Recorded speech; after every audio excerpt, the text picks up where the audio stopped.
I represent Adamawa North Senatorial District. Thank you. Of the Nigerian Education Loan Fund, members of the press, ladies and gentlemen, it is our honor to welcome you all to this session of the 2025 Joint Budget Defense with the Nigerian Education Loan Fund. This forum represents a vital aspect of our constitutional oversight duties and reflect our shared commitment to enhance access to quality education through sustainable financing mechanism. The Nigerian Educational Loan Fund play an indispensable role in bridging financial gap for students across our tertiary institutions. And today, deliberations are essential to ensuring the fund accountability and efficiency in achieving its mandate.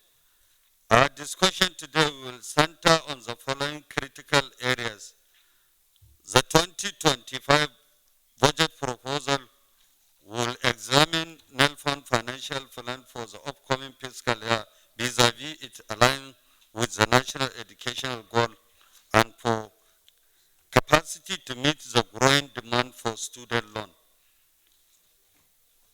2024 internal working expenditure, a review of the fund expenditure from inception in 2024 to provide us with insight into its operational procedure and adherence to budget provision.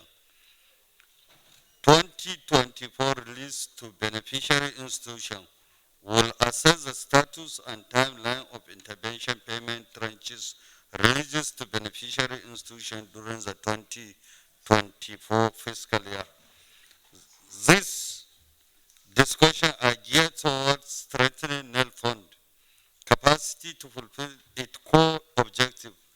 We must ensure that the fund operates with transparency, accountability, and efficiency, ultimately enabling more students to achieve their educational aspiration. Without financial barriers, I encourage us all to engage constructively to provide insight that will help address all challenges identified. On behalf of the committee, I extend my gratitude to all stakeholders present today for their dedication to advancing education in Nigeria. And before we invite the MD, some of our respected colleagues has just come in. Ms. Akitunde Soya, the Managing Director of the Nigerian Education Loan Fund. I bid you a good afternoon. It's an honor to be here. With your permission, Mr. Chairman, I'm going to just do a quick summary of NELFUND's activities to date, and then I will move into the session around the numbers. But I'll fly through this because I'm mindful that there might be some time pressures.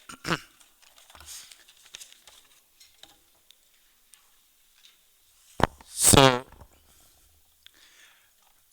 I can't start without giving acknowledgement to His Excellency President Bola Ahmed Tinubu, GCFR, who saw it fit to sign into law the act that you duly passed in both houses as part of the renewed hope agenda and the promise, the visionary promise of the President to the people of the Federal Republic of Nigeria that their students, their children, will be able to access higher education and that money would not be a barrier.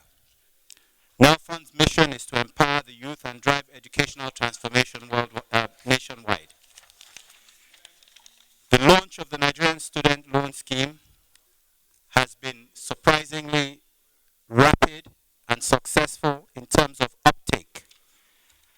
There are some unintended consequences that we are already beginning to see that will drive the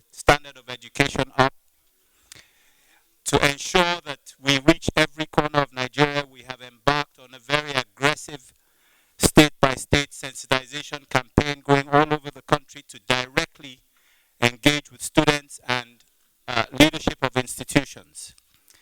We have entered into collaborative partnerships with the Ministry of Youth and Sports Development, some state governments, and the Ministry of Education. And later we will get into more relationships with private sector organizations such as banks.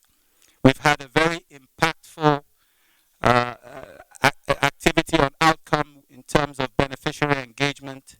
We've been able to successfully identify potential beneficiaries, and we've been very successful in the disbursements of loans to support education.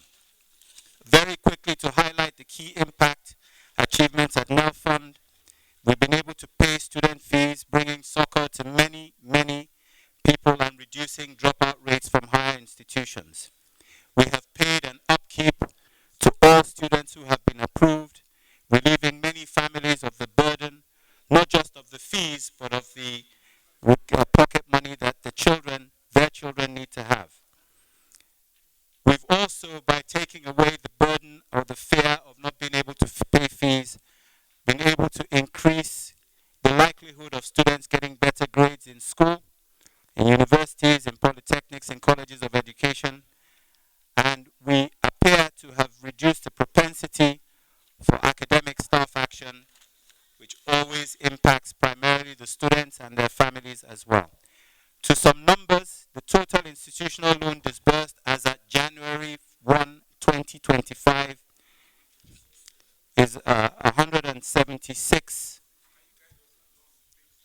Oh, okay. I'm working off a summary. I don't know if you... Okay, all right. Yes, yes. So I'm now on this page. Okay, sorry, the pages are not numbered, but if we start here, then we can.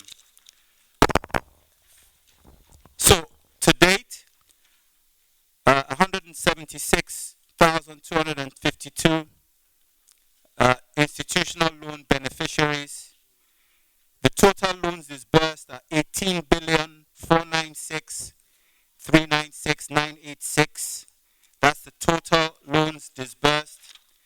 The total upkeep loan disbursed as of the 1st of January 2025, we've had 108,484 student beneficiaries, and associated with that figure, the total loans disbursed is 8,509,680 million. 8,509,9,680,000 naira in upkeep loans disbursed. I'm now on this page. Okay. The total loan requests to date. So what I'm going to talk about here are the requests and the registrations. 457,621 Nigerian students have registered, thereby showing an interest in taking this loan. Of that number, 352,796 have actually applied for the loan. The total number of loans given, both institutional loans and upkeep, because they applied for two, is 680,658, and the total loan amount committed to is 116 billion 184,265,261.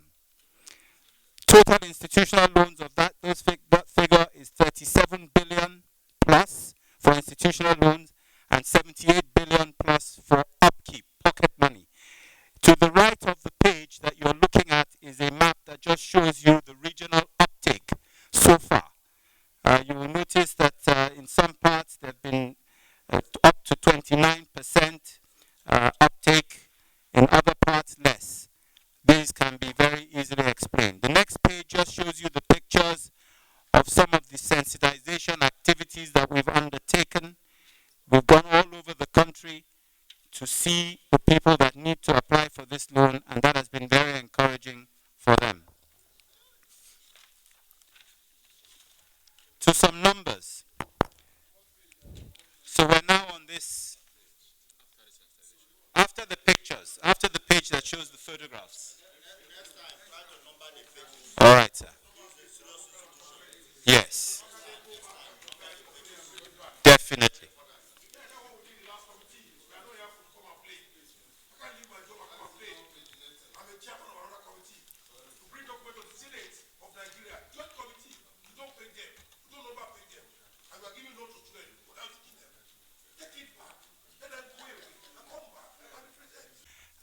it's unfair for us to not communicate properly. Distinguished Senator, our apologies, it will not happen again. So, the page that we're on now, I'm sorry it hasn't been numbered again. We're looking at a page that is titled 2025 NELFUND Loan Projection Variance. You will notice in there's a column to the left that shows skills acquisition, and the line along it just shows you that we are also doing skills acquisition, and I'll talk about the numbers there. Immediately below that is student loans. So there are two activities that we carry out. There are some projected numbers here. So the number of applicants in 2025 that we are projecting is 750,000. The total loans associated with that is above 1 billion naira, 1,068,750 trillion, I beg your pardon. 1 trillion, a little over 1 trillion naira, I beg your pardon.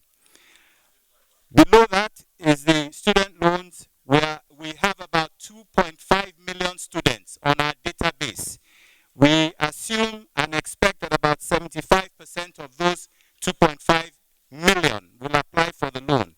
So that gives us a number of applicants of 1.8 million that we are likely to receive and have to disburse for.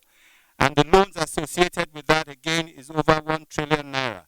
In total, our projected expenditure, if we have these numbers, is nearly 2.5 trillion. Moving across to the next column, or the next couple of columns on the right, budget based on availability of funds. Based on the availability of funds, the actual amounts are 150,000 plus applicants for skills acquisition, 363,000 plus for student loans. That's based on the funds available. The amounts associated with the 150,000 students for skill acquisition is 223 million plus. Is it trillion? Billion, I beg your pardon, billion plus. For student loans, is 272 billion associated with the actual numbers that we anticipate based on funds, 363,000 applicants. You will notice that there is a variance. Obviously, the projected numbers in the far left corner side of the column is the numbers that we anticipate the demand to be, and the associated costs. So what you see on the right-hand columns is the variance between the actual and what we believe to be what we have based on the funds available to us.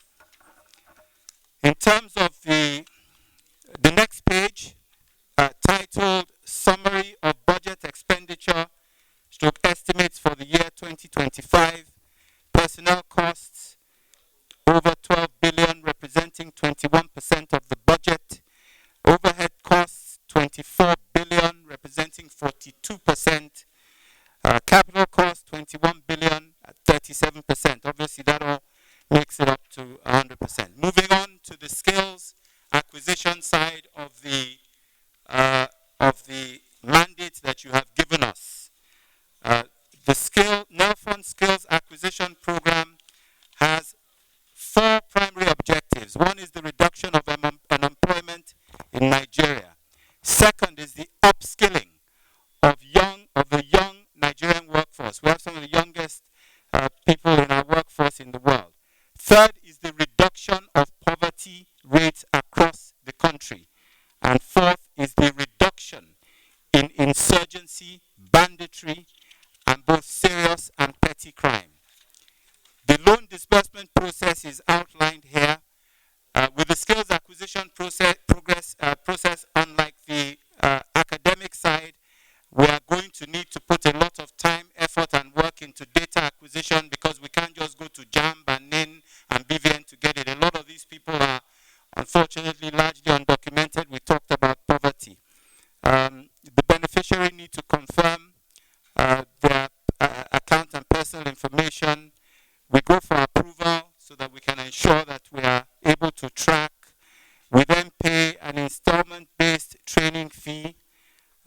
which we will give to the training institutions.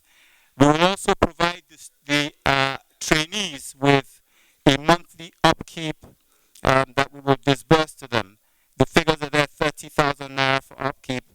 And of course, prior to all of this happening, we would have executed a loan agreement. The next page really just shows you some of the activities that need to happen. It's a pictorial page. It looks at, taking some of the training to the people instead of getting them to have to enter transport long distances, which might reduce compliance to the training. So we're looking at options of taking training to villages, to hamlets, to the nooks and crannies of Nigeria and giving people skills there. To do this, we need to do a lot of roadshow activities and community engagement. We'll be looking to this house or to both houses to support us in this process.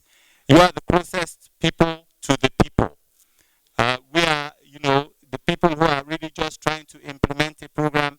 So we're going to work with you very closely. We're going to follow some of you and, really come to you to say, please take us to the community, gather people so we can tell them that this opportunity is available. And we will have the opportunity or give the opportunity for registration for extended training programs. The expected outcome of this is that in 2025, we want to train over 25,000 youths, and we want to grow that number annually thereafter. The training period will span from 2 years of 4 batches with 6,250 trainees per batch. 6 months training for each batch with a concomitant 6-month moratorium before the loan refunds commence. Each trainee will receive about 1.5 million naira loan sum, which culminates to a total sum of 9 billion per batch.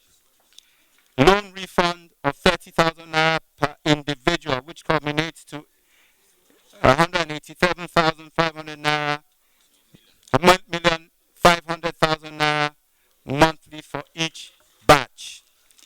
In conclusion, distinguished senators and honorable members of the oversight committees, the skill acquisition program is a strategic investment in Nigerian youth, equipping them with life-changing skills while advancing the goals of NELFUND. This initiative envisions a future where the youth are equipped with skills and opportunities needed to realize their full potential and contribute meaningfully to national development.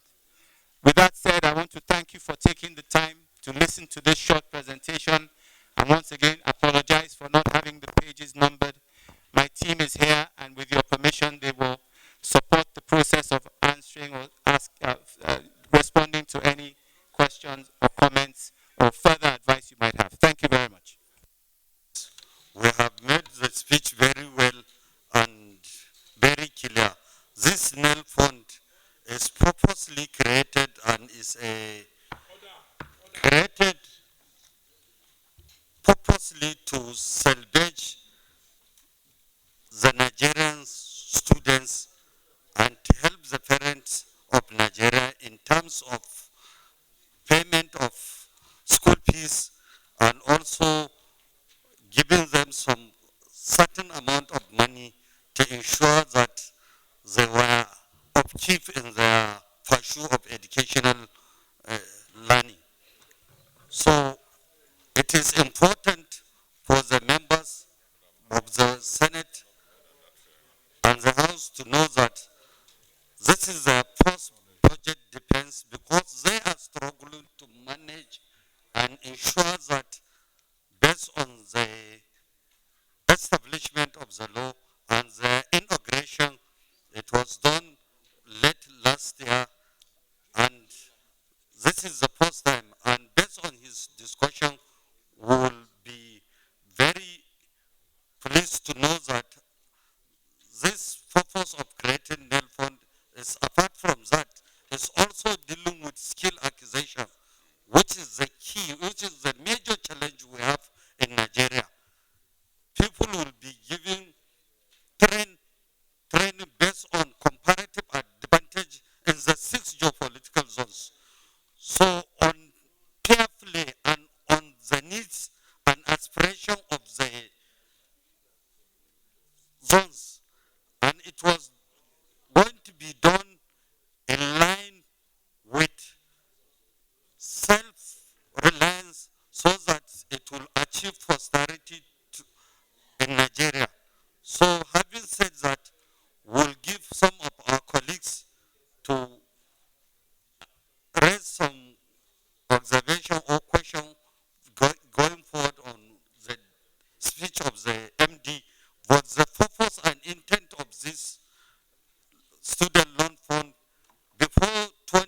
2027, based on projection and based on what we have read in the Act, it will catch, it will create value addition to more than 10 million people in educational sector.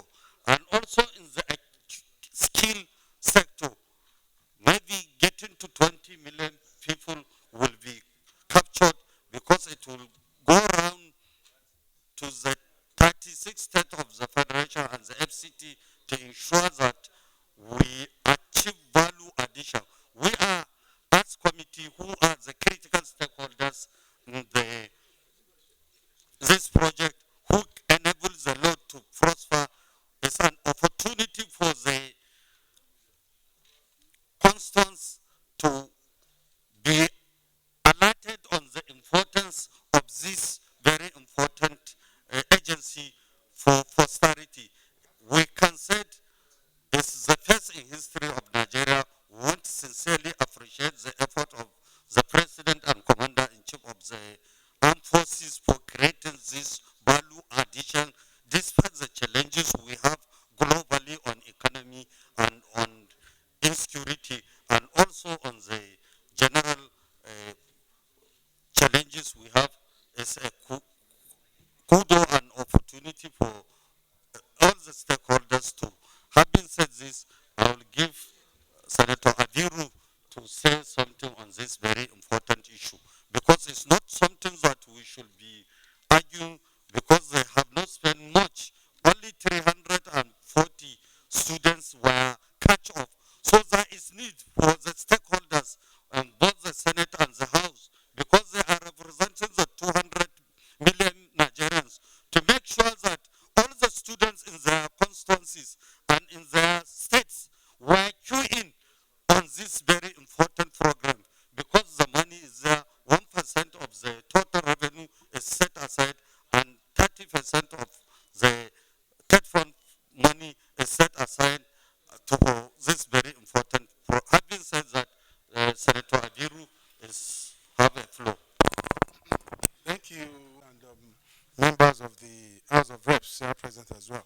So I also like to join Mr. Chairman in commending the NELFUND initiative and also salute the courage of the President, Mr. President, in making sure that we bring support to the lives of our students. I mean, by way of supporting them with the student loan and equally upkeep loan and all of that.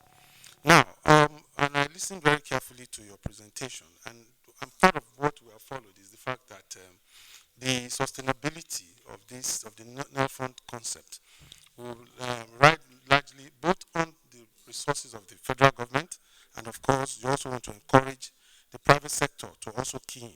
I hope I'm correct. And now it is for that reason that I just want us to be very careful. Mr. Chairman, I need your attention. Yes, I need your attention.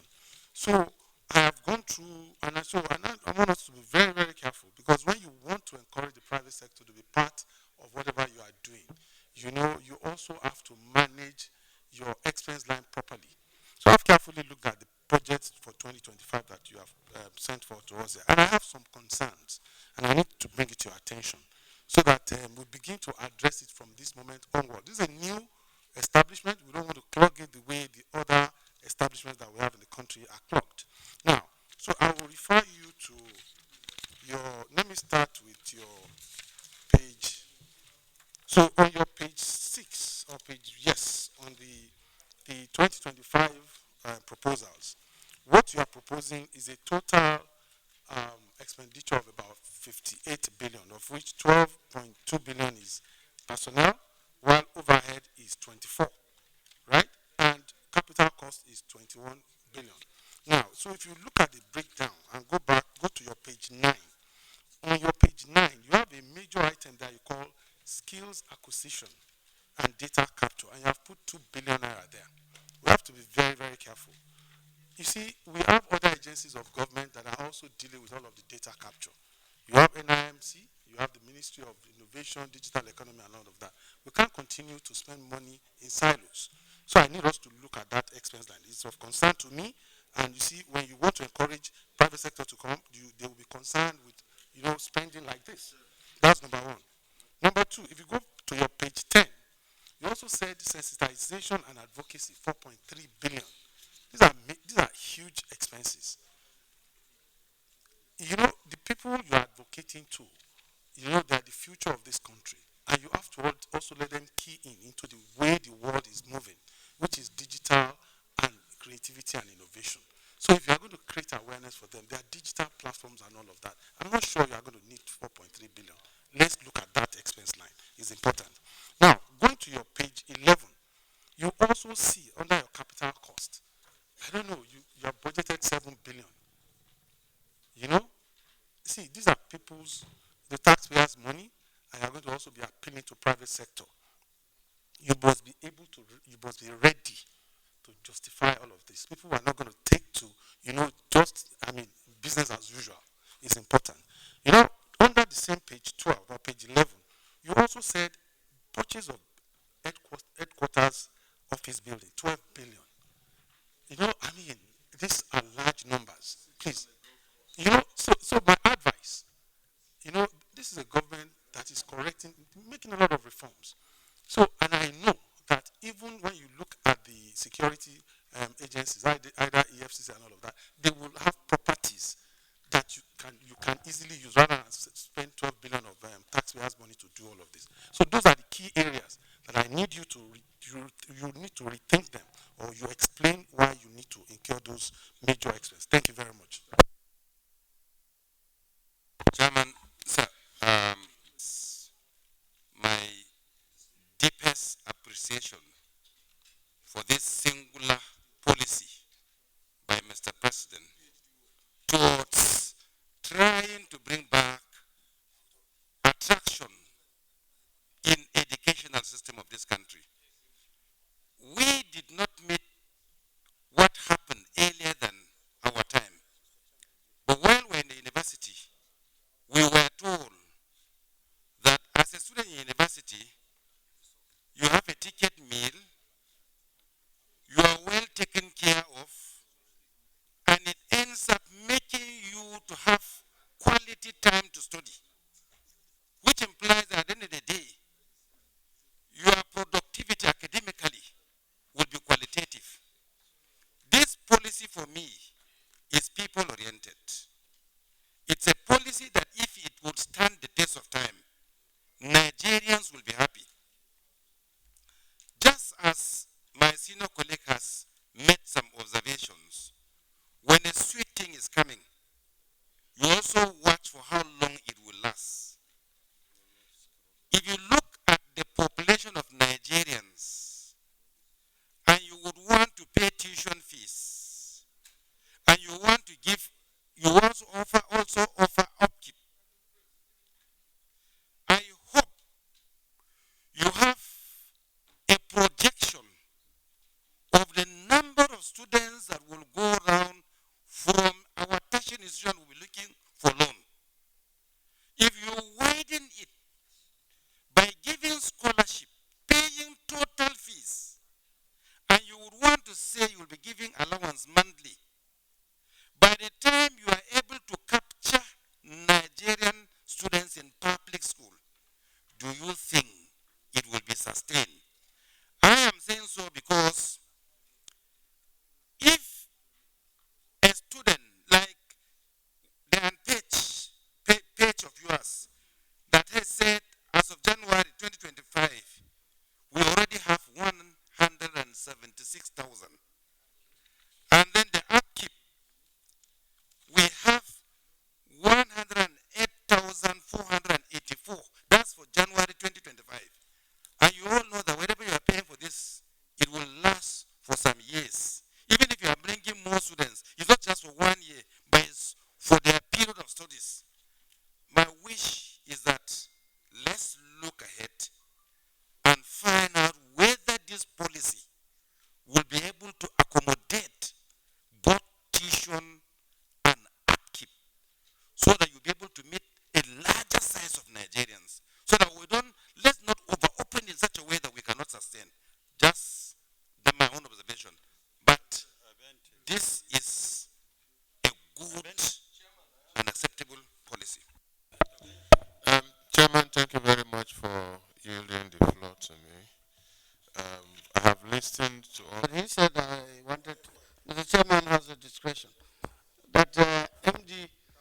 you should also upscale your sensitization.